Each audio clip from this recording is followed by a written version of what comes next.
Hi friends, നമുക്കിന്ന് വളരെ tasty ആയിട്ടുള്ളൊരു പാൽക്കപ്പയുടെ റെസിപ്പി നോക്കിയാലോ. ഞങ്ങളിവിടെ കൊള്ളി എന്നാണ് പറയുന്നത്. തൃശ്ശൂർ ഭാഗത്ത് എല്ലാവരും കൊള്ളി എന്നാണോ പറയുന്നത് അറിയില്ല. ഞങ്ങളിവിടെ കൊള്ളി എന്നാണ് പറയുന്നത്. അപ്പോൾ നമുക്ക് കഴുകി വൃത്തിയാക്കി ചെറിയ കഷ്ണങ്ങളാക്കി നുറുക്കി വെച്ച കൊള്ളി നമുക്ക് കുക്കറിൽ ഇട്ട് കൊടുക്കാം. പിന്നെ പാകത്തിന് ഉപ്പും കുറച്ച് ആവശ്യത്തിനുള്ള വെള്ളം ഒഴിച്ച് നമുക്കത് വേവിക്കാൻ വെക്കാം. ഒരു 2 വിസിൽ മതിയാവും. ആവശ്യത്തിന് വെന്താൽ മതി. പിന്നെ നമുക്കിവിടെ തേങ്ങ ആവശ്യമുണ്ട്. ഞാനൊരു വലിയ തേങ്ങയുടെ 3/4 ഭാഗമാണ് എടുത്തിട്ടുള്ളത്. അപ്പം നമുക്കതിൽ നിന്ന് തേങ്ങയുടെ 1/4 പാലും 2/2 പാലും എടുക്കണം. നമുക്ക് ആവശ്യമുള്ള തേങ്ങ ഇവിടെ ചിരകി വെക്കാം. പിന്നെ നമുക്കൊരു 10 ചുവന്നുള്ളി, ഒരു 2 പച്ചമുളക്, പിന്നെ ഒരു 5-6 വെളുത്തുള്ളി ജസ്റ്റ് ഒന്ന് ചതച്ചെടുക്കാം. ഇതൊക്കെ നമുക്ക് കൊള്ളിക്കനുസരിച്ച് കൂട്ടാം. ഞാൻ അവിടെ കുറച്ച് ക്വാണ്ടിറ്റി ഉണ്ടാക്കുന്നുള്ളൂ. നമുക്ക് ജസ്റ്റ് ഒന്ന് ചതച്ചെടുത്താൽ മതി. ഇതിന് കൊള്ളി ആവശ്യത്തിന് വെന്തിട്ടുണ്ട്. അപ്പോൾ നമുക്കൊന്ന് ഡ്രെയിൻ ചെയ്തെടുക്കാം. ഇനി നമുക്കൊരു പാന് അടുപ്പത്ത് വെച്ച് കൊള്ളി അതിലേക്ക് ചേർത്ത് കൊടുക്കാം.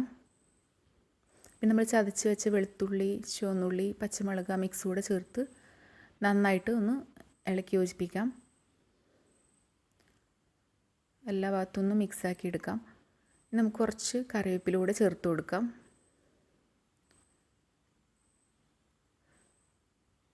ഇനി നമുക്കിതിലേക്ക് 2/2 പാൽ ചേർത്ത് കൊടുക്കാം.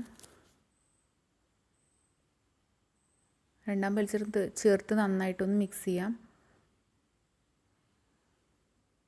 നന്നായിട്ടൊന്ന് മിക്സ് ചെയ്ത് നമുക്ക് ഇത് മൂടി വെച്ച് ഒന്നുകൂടെ വേവിക്കണം. അപ്പോൾ ആവശ്യത്തിനുള്ള ഉപ്പ് കൂടെ ചേർത്തിട്ട് ഒന്നുകൂടെ മൂടി വെച്ച് വേവിക്കാം. കൊള്ളി മുഴുവനായിട്ട് വെന്തിട്ടില്ല. ഒന്നും കൂടെ ഈ പാലിൽ നന്നായിട്ട് ഒന്ന് കുഴയണം. നന്നായിട്ട് ഇളക്കി ഒന്ന് അടച്ച് വെക്കാം. ഒന്ന് തുറന്ന് നോക്കി നമുക്കൊന്ന് ഇളക്കി കൊടുക്കാം. ഒന്ന് ഉടച്ചു കൊടുക്കുകയൊക്കെ ചെയ്യാം. കൊള്ളി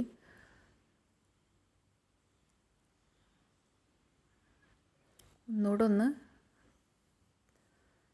അടച്ച് വെച്ച് ഒന്നുകൂടെ ഒന്ന് തിളപ്പിക്കാം.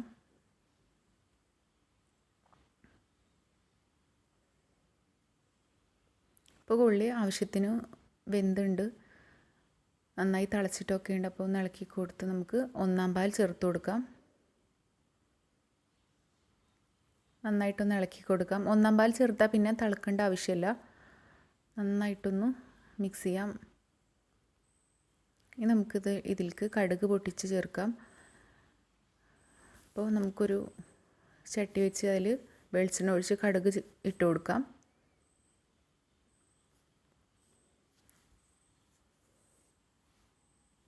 അപ്പോൾ കടുക് നന്നായി പൊട്ടി വരുമ്പോൾ കുറച്ച് ചുവന്നുള്ളി ചേർത്ത് കൊടുക്കാം.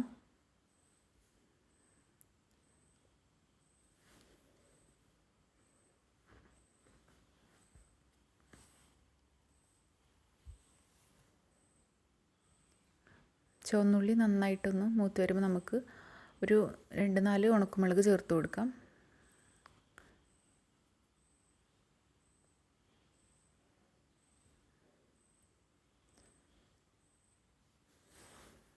അപ്പോൾ ചുവന്നുള്ളിയും ഉണക്കമുളകും കൂടെ ആയിട്ടുണ്ട്. അപ്പോൾ നമുക്ക് ആവശ്യത്തിനുള്ള കറിവേപ്പിലൂടെ ചേർത്ത് കൊടുക്കാം.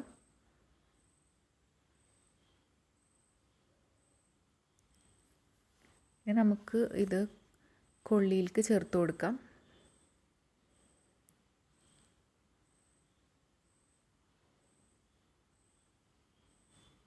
ഇത് കുറച്ച് നേരം ഒരു 2 മിനിറ്റ് ഒന്ന് മൂടി വെക്കാം.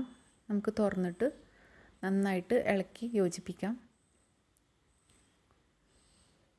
നമ്മുടെ പാൽക്കപ്പ ഇവിടെ റെഡി ആയിട്ടുണ്ട്. നല്ല ടേസ്റ്റുമാണ്. വളരെ പെട്ടെന്ന് ഉണ്ടാക്കാൻ പറ്റുന്നൊരു റെസിപ്പിയാണ്. നമുക്കിതൊരു പാത്രത്തിലേക്ക് മാറ്റാം. ഞാനിവിടെ വാഴയുടെ ഇലയിലാണിത് സെർവ് ചെയ്യുന്നത്.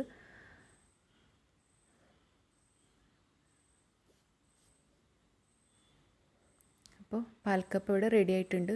നമുക്കിത് നല്ല എരിവുള്ള മീൻകറി, ബീഫ് കറിയുടെ കൂടെയൊക്കെ നല്ലൊരു കോമ്പിനേഷനാണ്. അപ്പോൾ എല്ലാവരും ഒന്ന് ട്രൈ ചെയ്ത് നോക്കുക. ചാനൽ ആദ്യമായിട്ട് കാണുന്നവരാണെങ്കിൽ സബ്സ്ക്രൈബ് ചെയ്യുക, സപ്പോർട്ട് ചെയ്യുക.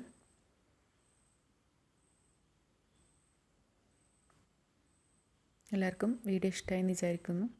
Thank you.